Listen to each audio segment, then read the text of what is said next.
Present-day readers may take Jesus' resurrection for granted, but few, if any, of his first-century followers anticipated the crucifixion of the Messiah, let alone the resurrection. In that respect, he was the first person to understand and believe that the cross of Christ did not negate the kingdom of God. He looked at a dying Messiah, believed in who he was while he was dying, and believed that he was still king and asked to be with him in paradise. He was perhaps the first person to fully embrace who Jesus was. I've never thought about it in this lens until today. Well, what about his disciples? Peter was so scared and so disoriented, he denied knowing Jesus at all. Oh, yeah, that's Peter. So you've got John, okay, and the women, but in terms of like... People outside of his core group.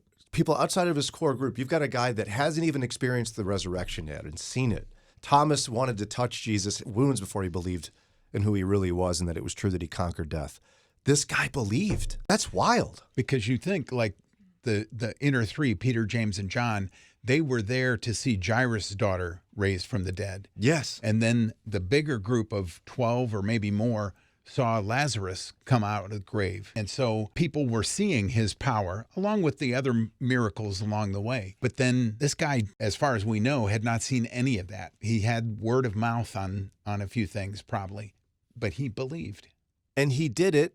And he declared it in the midst of some of the most excruciating pain you can ever imagine. And he did it loud enough for people to hear because it's recorded in history. I mean, think about if you scaffold all these things, put them one on top of the other. This poor guy, we give him such a bad rap. It's like, well, what a loser. Last minute, getting in, he's getting into heaven.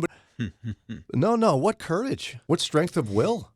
I feel badly that I've thought about this guy in such a harsh way when he clearly has more courage than I do. And while deathbed conversions are certainly welcomed, his story is much more than that, much more.